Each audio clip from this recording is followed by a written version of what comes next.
Hey there everyone, I want to share a really simple activity you can do with your kids that teaches them about astronomy, teaches them about the different objects in the sky, especially in this case teaching about the sun. It's a really easy activity to do, but it does take some time. Not that each part takes time, but that this is something that's going to be complete only after a full year has passed. Here's what you do. Starting at either one of the equinoxes or solstices. Here's a list of dates for when the equinoxes and solstices are.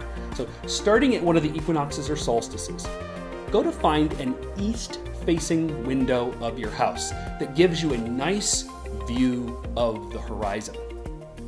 A second-story window or higher up window is preferred in this case. Find one pane of glass that you're going to choose to use as your photography spot, and then get out a digital camera or use your phone and snap a picture of the sun as it's first peeking over the horizon. You will need to look up times online of when the sunrise is so you can capture that moment of the sun coming over the horizon. Bear in mind, if you have some tall trees or buildings in the east, the exact moment when you see the sunrise may not be exactly at sunrise. It'll be at that moment when it first peeks over those objects. Snap a photo of the sun as it's coming up. Save that photo, and then several months later, go out the next equinox or solstice and snap another photo. Here's an example of what I did at my home. Starting at the winter solstice, I snapped a photo of the sun coming up over the horizon. Then, a few months later, I snapped a photo of the sun coming up at the spring equinox. Then, a couple months later, I snapped a photo of the sun coming up in the summer solstice. Then, a couple months later, I snapped a photo of the sun coming up again, this time at the fall equinox, the autumnal equinox. I also, just for good measure, snapped photos of the times in between the equinoxes and the solstices. These are called cross-quarter days. And I snapped a photo of the sun coming up on those dates as well.